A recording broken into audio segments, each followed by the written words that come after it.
Good morning, Twin Cities. Welcome to Reckoning with Real Estate, a show about the American dream and building a better real estate company. I'm Megan Howard, and I am with the Real Estate Collaborative. You can find us online. Our website is therecolab.com. That is THERE as in real estate, and collab, short for collaborative. So therealestate.com. And today I'm joined with Matt Berna, one of our sponsors from TruStone Home Mortgage, an equal housing opportunity lender. Hi, Matt. Hey, Megan. How are you? Good. How are you doing? I'm awesome. What a phenomenal intro. That was... I didn't go. Yes. Paige is our usual, she is the broker owner of the Real Estate Collaborative. And so thank you. It's a little nerve-wracking. That was good. That was really, really good. I Yeah. think that was great. I could not have done that. So thank you for the perfect intro. Yeah, you are very welcome. And thank you, Paige, I got to listen to the other few episodes we've already recorded. So far we're really enjoying this, and we're really hoping that this show can give listeners just a little more insight into the home buying process and real estate, and having you here is perfect because maybe remind folks what you do. Of course. Yes, I'd be glad to. And just like you mentioned, there's a couple recorded shows already available online. I listen to them on Spotify. Works awesome. It works really well. It's so nice to listen to. So please check out our episodes. Follow us. Stay tuned for the ones in the future. So yeah, I'm Matt Berna. I'm a lender at TruStone Home Mortgage, an equal housing opportunity lender. I'm grateful to be a sponsor of this show and glad I can be here. So, you and I were talking before the show about just a couple things we wanted to touch base on, or, maybe talk about some things that came up on the previous shows. And one thing Paige and I got into a little bit, but not super in depth, was, what actually goes into the pre-approval process. So I thought it might be a good starting point to kind of talk a little bit about what that looks like, what it might entail for the borrower, and give a little bit more insight and see if you have any questions on it that I can answer. Yes, that is perfect, because I will start from a real estate perspective and as a realtor.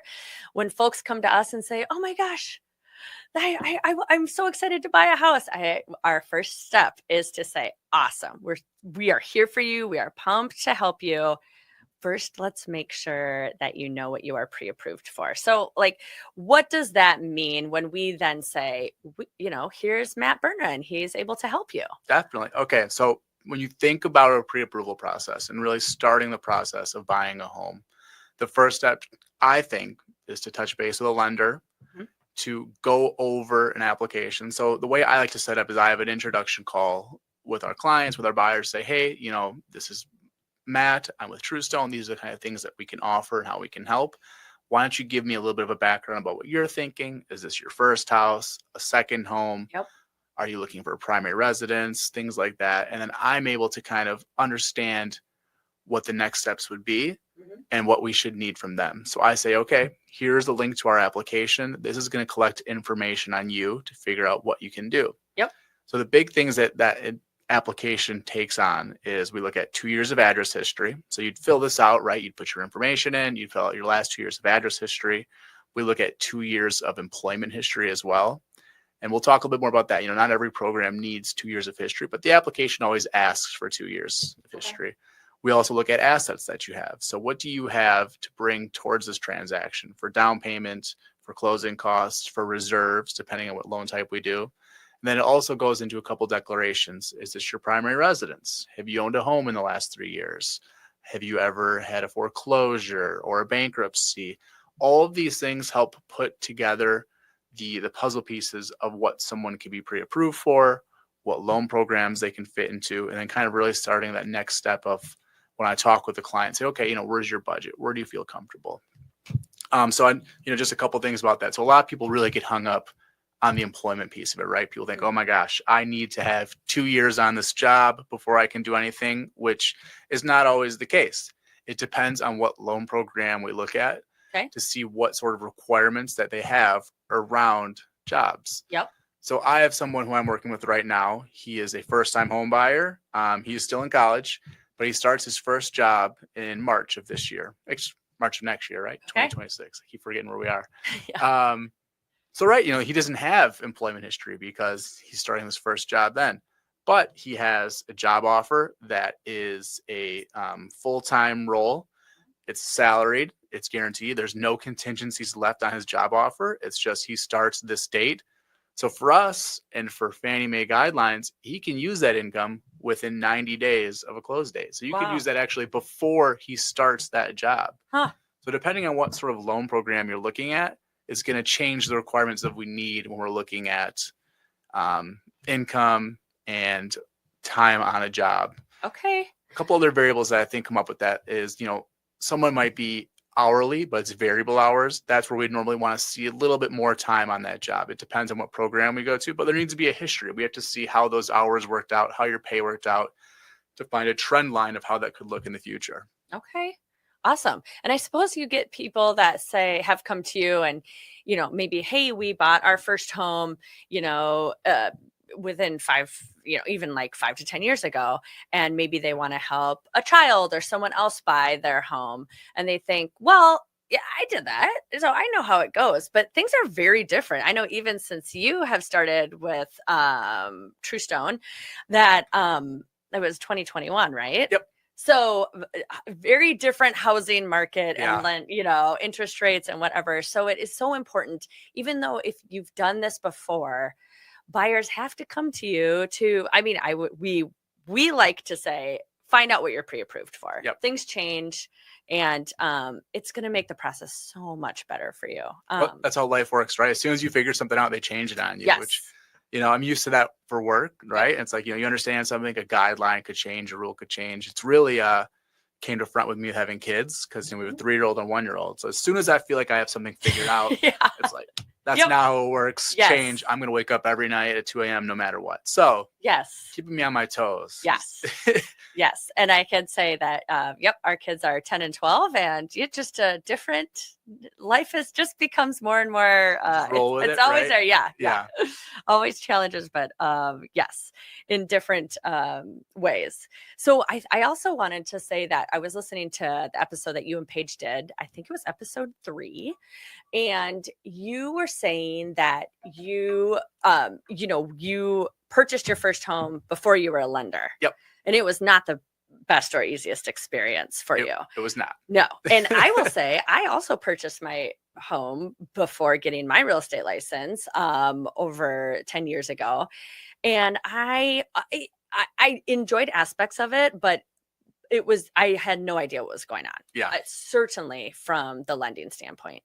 And so now I think it's what you and I bring to the table is we know what that feels like. And it doesn't feel good to feel like you're in the dark. And so I just want to say like a shout out to you is that when I know that I'm giving you clients, I know that they're in the best hands and that you're going to explain things so well for them. And I really, really appreciate that. And I think that that's why we're doing this radio show too, Reckoning with Real Estate, is I feel like real estate and purchasing a home and working with a lender is overwhelming to so many people. And it doesn't have to be. We can break it down for you, simplify it, and hopefully make it even enjoyable. Yeah. Well, I think it should be an enjoyable process, right? And so thank you for the kind words. I'm glad I can work with your team. Yes. But to me, and obviously we have a different view on it because we do this every day. So when I think about talking to someone, they're like, oh my gosh, it's so much work to get pre-approved, to go through the process. I mean, I don't think it is. It really depends on, what that person's situation looks like. But you think about going through that pre-approval process, collecting documents to do something. We look at last 2 years of W-2s, 2 most recent pay stubs, 2 months of bank statements or assets that you're using. That's usually the general starting point. If someone's self-employed, that can mean different requirements of what we collect for tax returns and documentation. But, if someone has access to their bank online or do their accounting online with TurboTax or so, a lot of these things, you can download things. You'd still need your W-2s from your employer, but a lot of these things are pretty accessible and easy to get to start the process.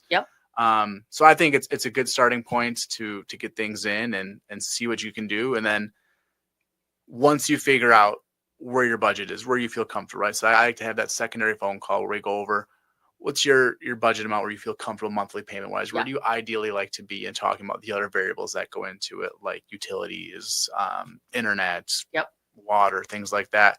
And that's when someone really starts the search process with your team. Yep.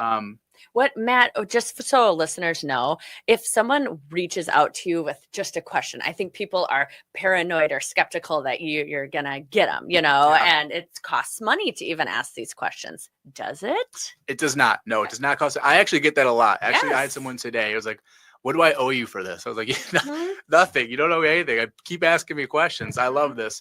On the lending side, you don't owe anything to TruStone at all. When it comes to talking with someone, getting pre-approved, there's no cost associated with it. The big thing is just filling something out, spending your time on it. Yep. But there's no cost, right?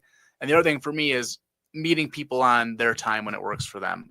I understand people have jobs, right? If you buy a house, you have a job. Yes. You do this after hours, you do it nights, you do it weekends. So for me, being available for people, answering questions when they come up is a big piece of it. And again, making sure people feel comfortable, they know what's going into it, and helping they make sure they feel comfortable. Cool. So then, okay, let's say we've met with you, we have our pre-approval, we're ready to go. We're about to take a break, but you wanted to talk about the 4 C's. Yeah. Yep. Okay. What are those? And then we'll do a little break and do a teaser for folks. All right. When we get back, we'll go over the 4 C's: credit, capacity, collateral, and character. Those are some of the big things that we look at for a loan approval and underwriting. Okay. And does that happen before the pre-approval or after, once you know? A little bit of both. Some of them are before, some of them are after. So. Okay. Yep. Very exciting. Well, we are about to take a break. And again, you are listening to Reckoning with Real Estate, a show about the American dream and building a better real estate company. And we will be back right after this break.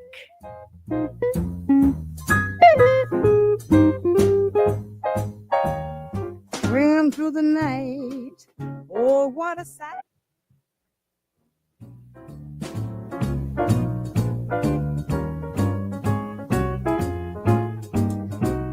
All right, welcome back. You are listening to Reckoning with Real Estate, a show about the American dream and building a better real estate company. Again, I'm Megan Howard with the Real Estate Collaborative, and I am here with Matt Berna. And we were just talking over the break that we should talk about how to get a hold of you before we go any further. Yeah. Really good idea. So I know that on the description of our podcast, it shows all the sponsors. So it has my information, it has your information, I believe everyone else on your team, and also the other sponsors with the show. So if you're looking to get in touch with any of us, there's that description tab in the podcast with links to everyone's websites where you can find contact information, emails, ways to get a hold of us.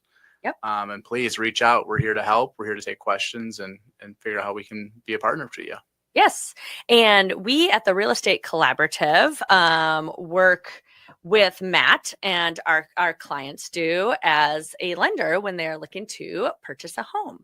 And before break, we were talking about, when excited buyers come to us and are ready to go and look at houses, which is so fun. Yeah. And I mean, love seeing the different homes they want to look at. But the first step is to get pre-approved, and we talked through that. So again, to our listeners, if you are even just have just like a glimmer of a question, I wonder if home buying might be right for me, don't hesitate to reach out to Matt. Yeah. There is zero cost. He is happy to help. He's so approachable and friendly and helpful, and he will tell you, you're honest with people if it doesn't make sense to buy at this time. Definitely. Yeah, of course. I don't think it's always for everyone. No. But let's say it's someone's goal. Maybe they're not ready right now. Mhm. Building a roadmap out of showing, like, okay, 6 months, 9 months, a year of what things could look like to get you ready and get you in a position. Yep. I like doing that. I like being able to help someone. I know we've had mutual clients where it might be a little bit down the road, but we stay in contact. We give them the right action items that they need to either raise their credit to where it needs to be, pay down some debts to free up capital for they can qualify, or if we're looking at different programs to use for down payment assistance, making sure that they know those resources are there, being an open line of communication. And helping them out when the time comes up. Yep. And I think that's huge, especially in today's market when can feel overwhelming and it can feel like it's not possible Yep. for folks. But just like you mentioned, different programs that could be available to folks that we don't even know about. So yeah, that's great. Well, so that is our message for today's episode. Don't be afraid. Reach out to Matt. Yeah. Okay. Or Megan and Paige. All right. Yeah. Oh, please. Yep. Yes. And again, our website at the Real Estate Collaborative is therecolab.com. That is THERE for real estate, collab for collaborative.com. All right. Okay. Now we gave a teaser before the break that we were going to talk about the 4 C's. Yep. I'm sure people are just dying to hear about the 4 C's. Yes. So you brought up a good point. When does this come up, right? And I said some of it's before, some of it's after. So the 4 C's, when you think about kind of a general view for mortgage lending, is capacity, capital, collateral, and character. Okay. So let's give you a kind of a brief description on those and what it means to us and how it impacts the actual loan process. Okay. So capacity, we look at your debt to income, what this person can actually afford. So when you think about a debt to income ratio, that's one of the main things that we use for qualifying someone. And each program has their own caps of debt to income, what you can do. But what a lender is looking at on your debt to income is your current monthly debt obligations. And so let's say student loans, car loans, credit cards, we take your minimum monthly payment, plus that new proposed housing payment. So we add all of those monthly debt obligations up and take that against your gross income. Okay. And that's how we determine what your debt to income ratio is. So again, each program has their own specifics of maxes of what you can do. Yep. That's one of the big factors that we look at. So trying to see how much of a purchase price you can be pre-approved for, how much of a loan am I going to be pre-approved for. One of those big factors is your debt to income ratio to see, what could this person take on? What does their capacity look like from a lending standpoint? Okay. Makes perfect sense. Yep. All right. Capital. Capital is another one that we're going to look at up front. Capital and capacity are ones that are kind of viewed up front to figure out for the pre-approval process. Okay. So capital is what sort of assets does this person have for the transaction? Do they have their own funds that are in a bank account or an investment account that they plan on using? Are they looking at a down payment assistance program, or is it looking at it and setting the stage like, okay, you have some, but maybe we have to look at getting seller credits and having that discussion with the realtor up front. Say, okay, this is what they could do, but if they could negotiate some seller credits to help cover closing costs, that might be another thing that we need to talk about and look at when we're assessing someone's capital. Okay. And I was going to say too, before you move on, do you know that there was a change? I believe it was last year or the year before on the purchase agreement where us realtors, when we would write an offer, you used to have to say, is this customer or client buyer using a program to help finance this? And you don't put that on there anymore, which I think is great. Yeah. I think there was some discrimination going on in offers before. And so I think for listeners to know now as well, you can apply for programs, down payment assistance programs, or there's tons out there. And again, Matt can help you find where those are. They're connected to certain cities. Correct. Yep. Or areas. And so when you put your offer in as the buyer, the seller no longer knows whether you are using a program like that to purchase your home, which is great. I agree. I think it's really nice that it doesn't need to be on there. Yep. I understand why they put on there different program types if someone's doing an FHA or VA. For sure. Because that has different requirements that go into the process. But something like using Minnesota Housing. Right. An extra grant. Yep. So that is no longer on there. Mm-hmm. All right. So those 2 items you're talking about, you're working with your clients before to get the pre-approval. Yep. All right. And one other piece that's also before is characteristics. Okay.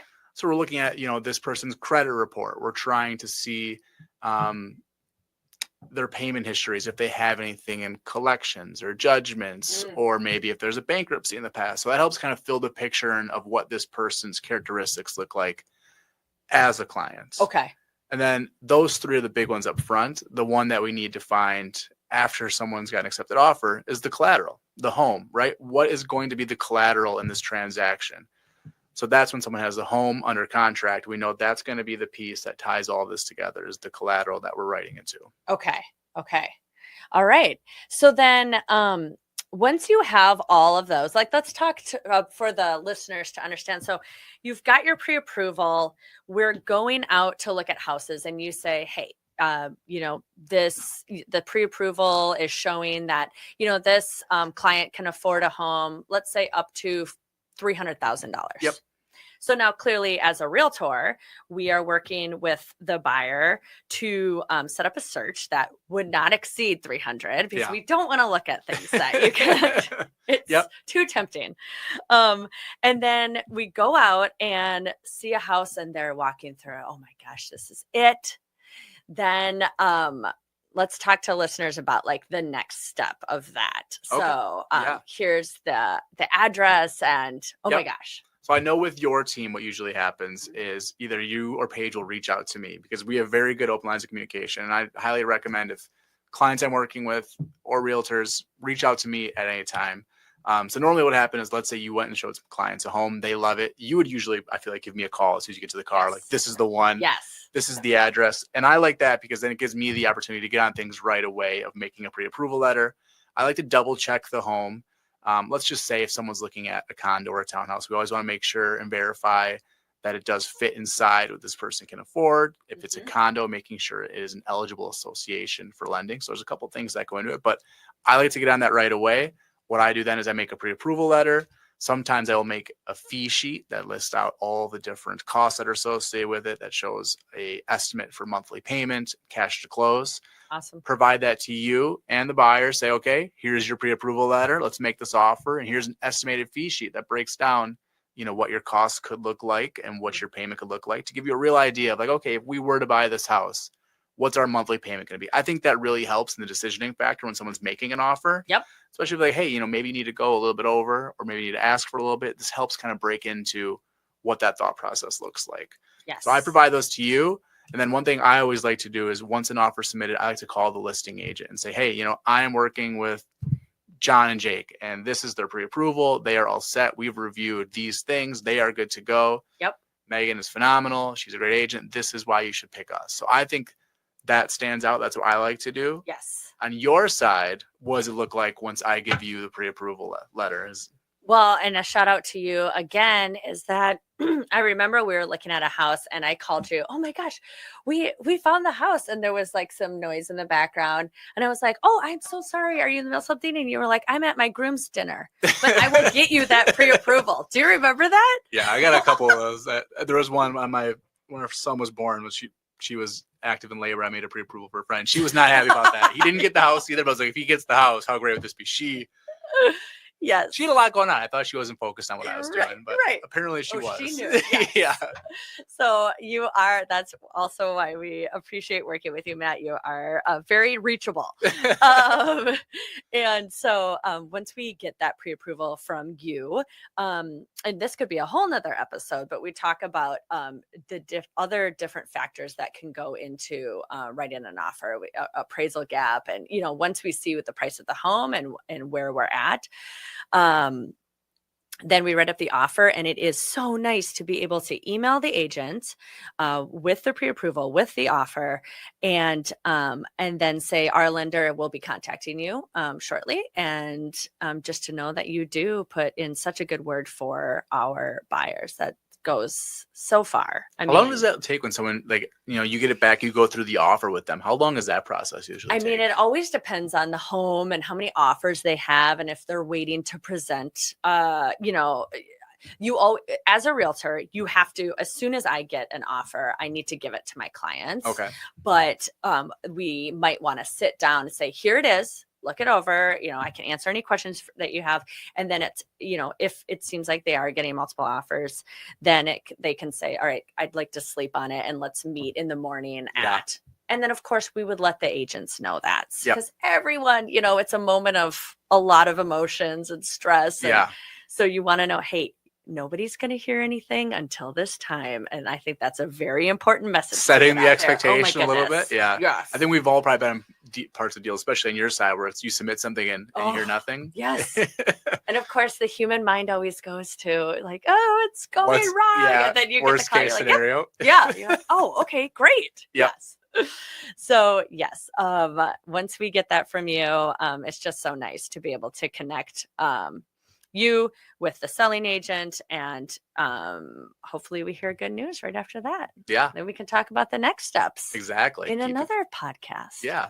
But our time is up today, Matt. Really? Yeah. Oh man. I that know. went fast. So again, where can people contact you? You can look on the description link of any of our podcasts. It links all of our sponsors and all of our information. So there's a link you can click to look at myself, Paige, Megan, Ben, Taylor. We're all there. We're all listed. We're here to help. Please reach out to any of us at any time. And yeah. And thank you for tuning in today. Again, this is Reckoning with Real Estate, a show about the American dream and building a better real estate company. And we will talk to you again next week. Sounds good. Thank you. Thanks, Matt. Take my breath away. Oh, wrecking ball, you still